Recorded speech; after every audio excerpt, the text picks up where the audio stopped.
for joining us today. Of course. Thank you so much for having me. You have been a part of the Endo Foundation for a very long time. You've been using your voice to help others and raise awareness for endometriosis. You're also a newly minted Endofound ambassador. So congratulations and thank you for joining us all, trying to Thank get the you. message out there. Yes, always. So you have obviously your own journey with endometriosis, and I want to get into a little bit about that. But I also wanted to say a congrats for you welcoming your daughter Iris. You're a new mom, first time Thank mom. you. Yes, yes. It's exciting and it's a lot, and I think I'm mostly I'm really intrigued to talk to you about being a new mom because it is such a game changer. I feel like your identity, physically, emotionally, your social dynamics change. It's like you're kind of thrown a little bit in the blender of life and you come out like, wait a minute, like who am I? Am I still me? Literally. But before you became now known as Iris's mom, you had your own journey with endometriosis, and I would love for you to share a little bit about that. Absolutely. Something I definitely have talked about a lot.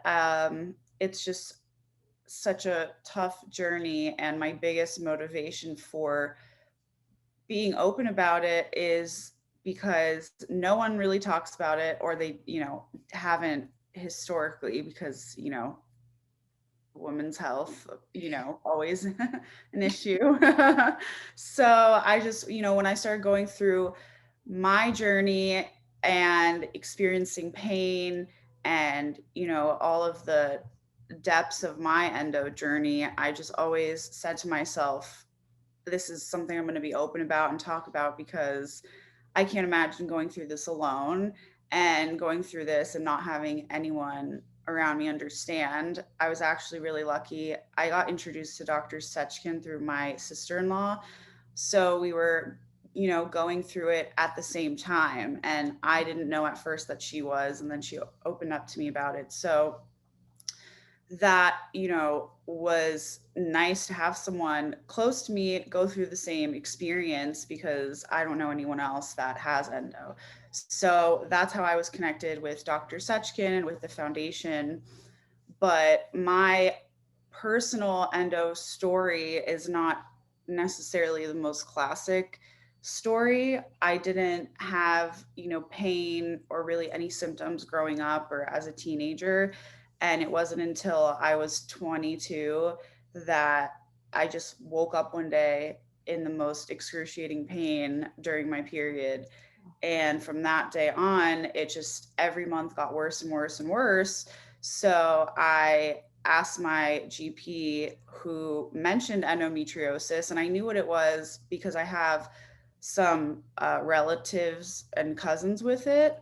Oh, But I just, I never knew I had it. Previously, I didn't have really any symptoms. So it really just like happened overnight like that.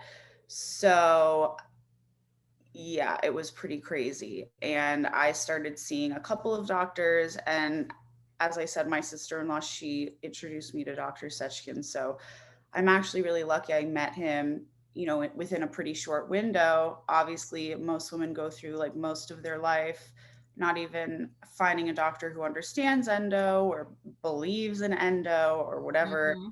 they have to say about it. So I met him within a year of experiencing symptoms. So I was very lucky in that regard, because most women go years, 10 years, Yeah.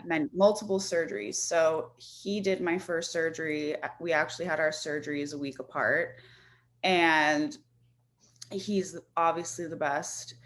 And, from then on, I just really thought, I can't imagine going through this like as a young woman and as especially a teenager and going to school, playing sports. I danced all the time, and I can't even process what it would have been like to go through that time in my life when you're, supposed to be young and healthy and, having just fun with your friends and going to school.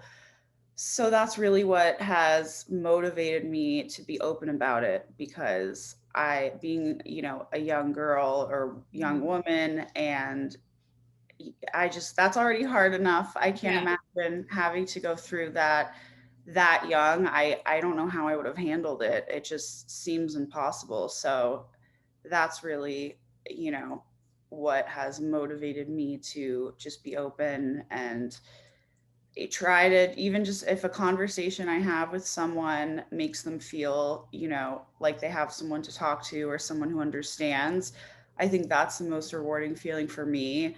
And for myself, speaking to someone, it goes both ways, who Mhm. understands. It's that's only someone with endo can understand what it's like when you Yeah. try to explain it to other people. I wouldn't have understood when I was younger and didn't have symptoms. Then all of a sudden, when it happened, you're like, oh, okay, this is crazy. Yeah.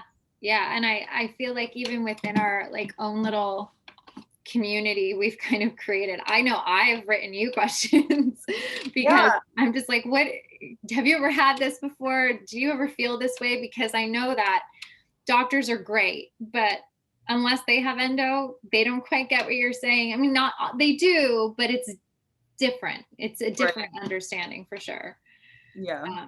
So I'm always thankful that we all kind of find each other online. Yeah, we all have this network, right? Yeah, we have our own little village. Um, Yeah, for you, were you able to find relief through excision surgery?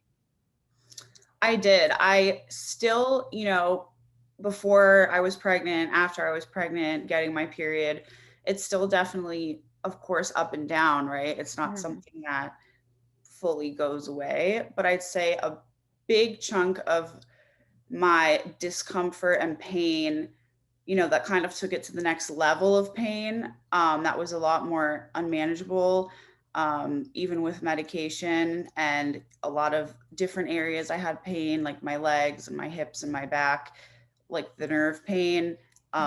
Excision really, really helped. So it definitely took a chunk of the amount of pain out of my experience. But of course, it's up and down, and sometimes I'll experience, a day or two of terrible pain, but that's better than 10 days in bed, on Yeah, a bunch of, medication trying to survive. So definitely like a huge, huge improvement. right.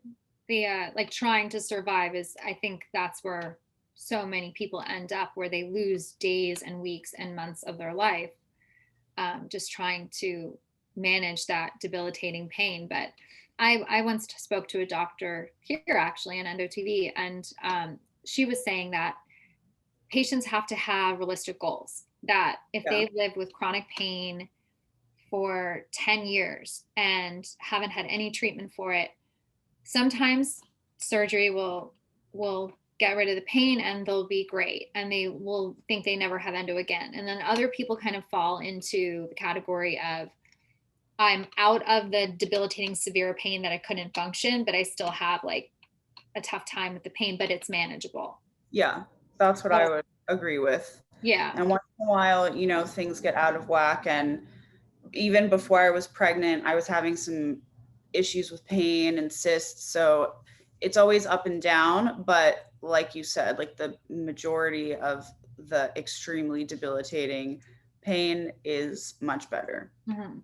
And there's also a lot of endo myths out there, mistruths, where people will say, well, when you have a baby, not people here, but just in general, Oh, people yeah. will say, like, oh, when you have a baby, your endo goes away. I know firsthand that did not happen for me. I ended up having excision surgery with Dr. Goldstein and Dr. Sechkin 7 months postpartum, and it was God. all over my ureters. And I was being told by, I thought I might have had kidney infections, and I was going to just general doctors because in my head, I thought there's no way 7 months after. And I thought That's 7 months the thing. after, like, how could it have come back that quick?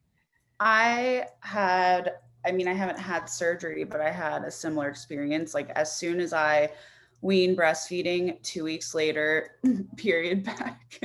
And it was really bad. It was really, really bad. And I said I was, talking to Dr. Suchkin, talking to my doctor. I was like, I will go into surgery tomorrow, like if you tell me to, because it was that bad. So instead, now I got an IUD, which has really helped. In the past, I always am very up and down with birth control. Um, I end up trying something and then I have a bad reaction like a couple weeks or months in. So that's what's been really frustrating because obviously it helps so much. So the IUD's been actually working out well so far. So Good. fingers crossed. I'm knocking on wood for you. I'm not on all the wood, but all the wood. Yeah, it's so much of a guessing game with endo. It's really hard. And then on top of it, for some of us with endo, if you want to have a child, it's easy, right? It's not everyone with endo, and I think that's something that has to be stated too. Not everyone with endo is going to have infertility. I have endometriosis and I have infertility. So in order to have my son, I had to do in vitro. You have endo, but you didn't have infertility, so you were able. And if I hope I'm not like oversharing this for you. Oh no, totally. Okay. That you were able to get pregnant naturally. So again, like everybody with endo shares similarities, but also differences. But the commonality I will say about being a new mom with having endo is, like you experienced, a tough periods after. It doesn't just go away because you had a child. What has been some of the hardest parts of motherhood for you, physically and also just like emotionally, like the entire adjustment to it? Well, sorry, that was a loaded one. Locked and loaded.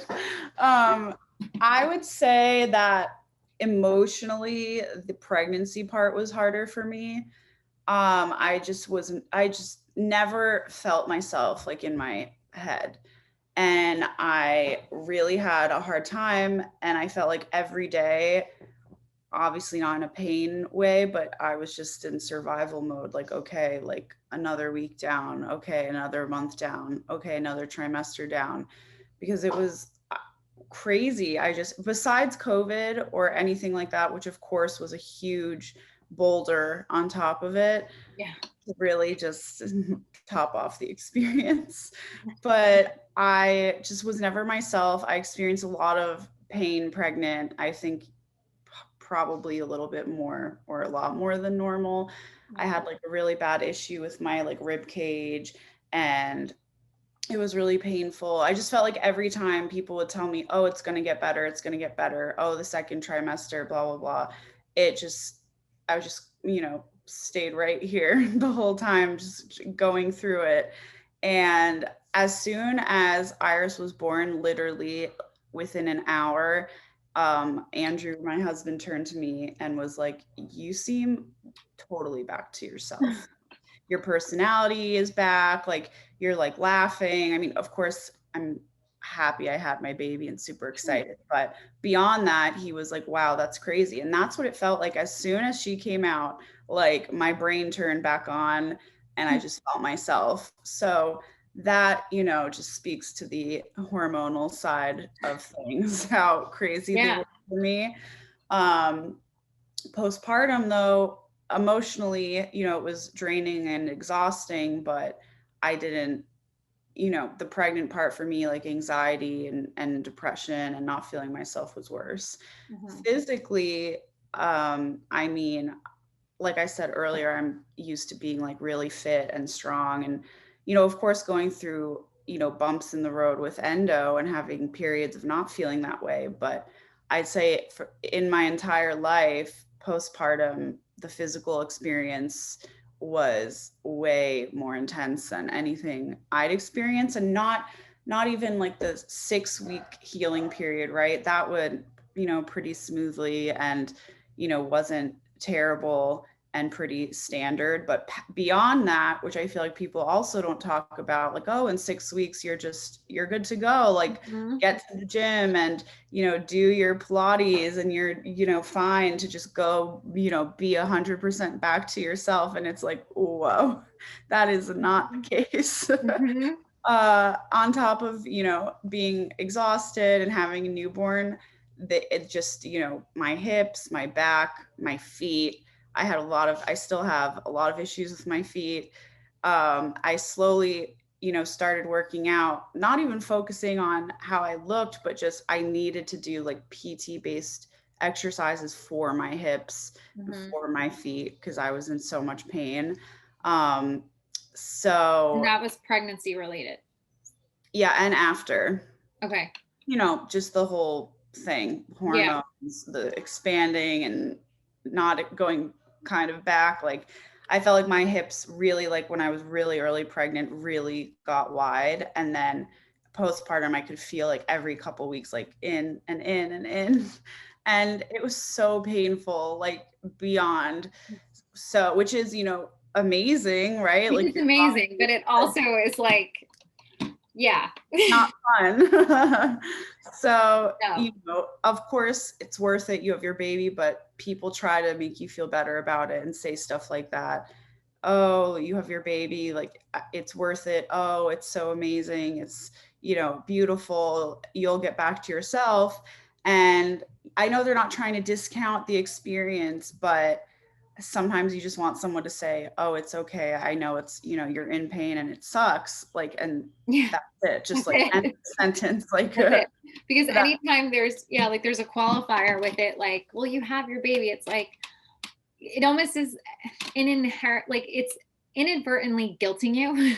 Yeah, like I know that. Of course, I love her. I'm obsessed with her. I'm having, you know, an incredible, you know, first time mom experience. Like that's not what I'm saying. Of course it was worth it, but it's still really hard and a lot, you know, on your body and I just want to be able to sit and process that without someone, you know, redirecting the focus, you know. What do you wish someone told you about pregnancy and having endometriosis? Um, I mean, I'd say, you know, the period thing, right? So many people that have messaged me on Instagram or whatever it is, a lot of people did say, oh, wow, at least for a short period of time, like a year or two after, they felt that pregnancy really did help with their endo. And it did for them. I mean, Mhm. apparently some people that can be the case, but I think that's, you know, the a very small amount of people and most people that isn't what happens for them. Yeah. So I would just say that side of it, like the instant pain that just as soon as it came back, it was, you know, oh, here we go again. And the anxiety, you know, that already gave you anxiety to function living prior to having a kid, but now you have to take care of someone else and keep someone else alive and fed Yeah. and changed and be in pain and it's just not an option. Like you have to do it. You Yeah. know, I was sick so many times too. I felt like breastfeeding, all of my immunity literally like went to my baby and I Hmm. was just like left with nothing. So I also just got sick so many times. Also during COVID where I didn't leave my house, like where is the sickness coming from? Yeah. It didn't make any sense. It was so frustrating. So yeah, I'd say the pain piece would be my number one, you know, thing that I mean, I didn't have expectations. I really tried my best because it's me and I always have crazy experiences. So I had a pretty open mind about it because I didn't, you know, want to try and set an expectation. But of course, there's a tiny part of you that's like, oh, well, that would be great. You know, that would be nice. Yeah. So I'd say that that was kind of my main one. I feel like more of the classic ones that people think go, you know, people feel like they're not warned about, like entering motherhood or postpartum. I feel like I knew about most of them because I asked all my friends with kids a million questions, like way before I was ever pregnant. So I feel like in that way, I was pretty prepared. And, you know, I didn't have a lot of surprises, but I'd say the pain part, coming back so quickly and, keeping a human alive, that was the number one. Like, people kept telling me, "Oh, you're gonna feel better probably," people, my friends, people in my family. And then when it happened, I was like, and we're back to square one. And know that the thing is, the difference. Like, once, like you said, you can't explain endo pain to someone who doesn't have endo. Yeah. Like, like the pain is that pain. And Yes. it is like, I'm just gonna say, it's like an oh crap. It's like, Yeah. how did this get back here? Yeah. It's just, you feel like you never get a break. Like, it's just always something on Yeah. top of your body already feeling crazy because you produced a child. Yeah. So that's already hard enough. And then this had to just be like, the cherry on top, like, you're welcome. Yeah. And it's not, and I think too, it's like there is such a sensitivity too with the endo community, because we know that it's some people are not so lucky to have children. So I hope those watching understand that we're trying to give our journeys and our firsthand experience, and still being sensitive to those who are trying to become mothers or trying to adopt. And Yes. but it is, yeah, I mean, having endo and being a mom is tough. Like you said, dealing with the pain. Like, for me, I was having trouble lifting my infant son because I was having such tremendous flank pain and running a low grade fever. And I kept going for urine tests over and over, because I'm like, I must have like a UTI, because what else would be doing this, and why is it not going away? And it always came back negative. And it That's took me like a few months before I was like, I need to go back to see my endo surgeon. I need to figure this out, because I was in such denial. And I think that even though I knew that endo could come back, I was still like, I really didn't want to believe it could that soon. You're just holding And on to that glimmer of hope. yeah, and I was like, let it be a UTI, let it be a UTI. Yeah. And it was one of those things where I wish I thought endo sooner, because I was in that like 2-week window of going into renal failure because of not going to the endo specialist first and foremost. Wow. So yeah, I think it's important to know that endo, we're not doctors, but endo can come back very shortly after being pregnant, or that it was there and that it grew, or whatever the case might be. Mhm. But I think our experiences, at least for myself, and I think for you too, like, I just hope that us sharing our stories of what we've gone through might help someone else who's in a spot going, could it be this or could it be that? And that maybe having that insight can get them treatment or help sooner. Yeah, anyone that ever asks me a question or says they're in pain, I'm just like, just go. Like, just go to the surgeon, just go find a specialist. And that's like all I can tell you to do. Like, that's just the Mhm. number one thing you need to do.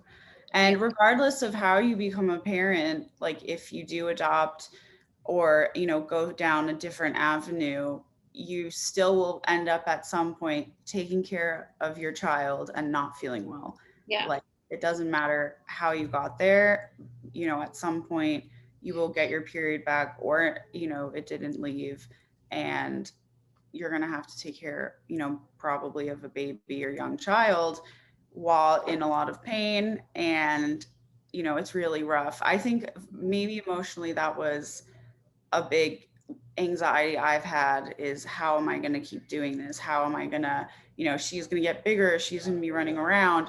How am I going to balance, experiencing pain like this? There's going to be days, for most of my life that this will Yeah. happen. And, it's more upsetting than before to think about. It was just me before, and missing things for me and with my friends and my Mhm. life. But to think about missing anything for her, or that has to do with her, or, time with her, I think that has been the hardest part. Yeah. Yeah. That hits home with me, because same. It was, when you didn't feel well, it was like, personally, it's you missing something or whatever. And also being able to lay on the couch and watch, a movie and get your mind off the pain. But when you're taking care of a child, it's, the pain doesn't stop, the pain doesn't care, and you're pushing through it. And I've been in tears in that situation, and the emotional toll of like, I felt for me, I'm like, I don't feel like I can be the best mother. Like, this is hurting to give my son a bath. Yeah, I completely agree. Yeah, that was something that I was never prepared for. I never envisioned being a mom and being sick and being in pain, and yeah. Yeah, exactly. Same for me. It's already hard enough, and then that on top of it. And besides the pain, which sucks, but just having to sit there and just think about like, what is my baby doing right now? What is my husband taking her to do? Am I like missing out, on anything? I think that is honestly the worst part. Just, Mm-hmm. and then you're stuck there just thinking about it for, hours or days. And, I've shed many tears, Yeah. and, you feel so helpless, and it's a lot. It's frustrating. Yeah. And you're just like, I think I have these moments sometimes where I try really hard not to have like the woe is me or the poor me moments, Yeah. because I know it can always be worse. But even though it can always be worse, you're experiencing it firsthand. It's affecting your life. So I never, you know, I don't want to live in that moment of woe is me, but there are times where I'm just like, I hate this disease. Like, I hate it so much. And it just, like you said, it's always something. Like, it just feels like it always rears its ugly head at some point, and you're just like, didn't I handle you? Why are you not going away? Like, I do think I vacillate between like acceptance and denial a lot with endo. Yeah, yeah, me too. I do exactly the same. And just when you think you like are on the path of feeling balanced and feeling good, you're just, hit by another bulldozer. Yeah. My dad watched one of my videos once, and he goes, "Why are you laughing about something so terrible?" And because I was talking about endo, and I was kind of just like we just laughed, like, and smiled. It's like, because like, what else are you gonna do? It's like Yeah, laugh or it's cry. Like, relief. Like, you have to handle it somehow. So there's a lot of laughing and a lot of crying. So yes, yes. Yeah. And it's not obviously like comic laughter. It's just kind of like, what the I know. um but I'm been really happy to be able to see you share. Just, it's so beautiful seeing your transition from, I say transition, but from your growth, your involvement into this, pregnant, and then having your beautiful baby. And you were so generous in sharing that on social media, and it was really great to see, especially you gave birth during COVID too. Let's not forget that. Like, that was no walk in the park. Good times. Yeah, I cannot imagine that being easy at all. But I'm happy that we had this conversation, and that we were able to talk about things that I personally haven't really ever given voice to on any kind of public platform before. So, Well, oh, I think I just lost you for like 2 seconds. If we could just, can you hear me? yeah. Oh No, yeah, I just got a thing saying it was not working for a second. Yeah, no, I completely agree. no. But thank you. And of course, we will have you back to talk about really anything you like, but obviously all things endo. And we're excited to have you officially as an Endofound ambassador. Thank you so much. Always good to talk with someone else who gets it. You too.